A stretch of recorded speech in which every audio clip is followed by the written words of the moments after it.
ವಕ್ಕ ಸಮೀಪದ ಮಧ್ವದ ಶಾಮಿಯಾನ ಅಂಗಡಿಗೆ ಸೇರಿದ ಲಾರಿಯೊಂದು ಪಲ್ಟಿಯಾಗಿ ಓರ್ವ ಸ್ಥಳದಲ್ಲಿಯೇ ಮೃತಪಟ್ಟ ಘಟನೆ ಇಂದು ಮುಂಜಾನೆ ಬಂಟ್ವಾಳದ ಪುಂಜಲಕಟ್ಟೆ ಎಂಬಲ್ಲಿ ನಡೆದಿದೆ.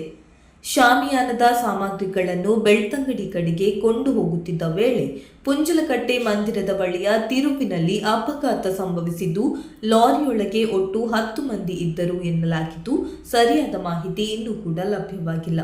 ಇನ್ನು ಲಾರಿ ಪಲ್ಟಿಯಾಗಿ ಸುಮಾರು ಸಮಯ ಲಾರಿ ಅಡಿಯಲ್ಲಿ ಸಿಲುಕಿಕೊಂಡಿದ್ದ ಯುವಕರನ್ನು ಸ್ಥಳೀಯ ಯುವಕರು ಹರಸಾಹಸ ಪಟ್ಟು ಹೊರಗೆ ತೆಗೆದಿದ್ದಾರೆ.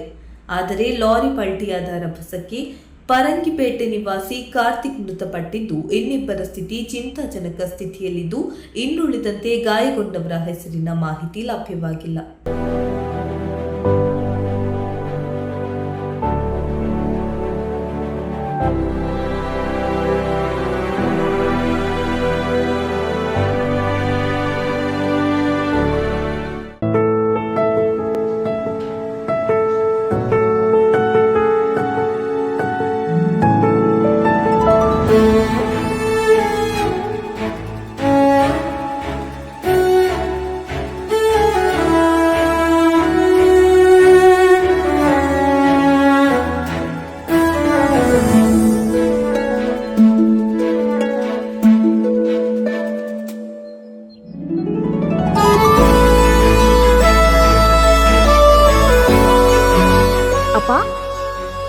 ಅಪ್ಪ,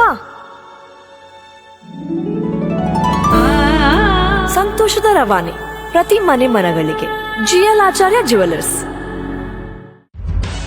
ನಿಖರ ಸುದ್ದಿ, ಸದಭಿರುಚಿಯ ಕಾರ್ಯಕ್ರಮ. ನೀವು ನೋಡ್ತಾ ಇದ್ದೀರಾ ಕಹಳೆ ನ್ಯೂಸ್, ಸಮಾಜದ ಜಾಗೃತಿಗಾಗಿ ವಸ್ತುನಿಷ್ಠ ವರದಿ.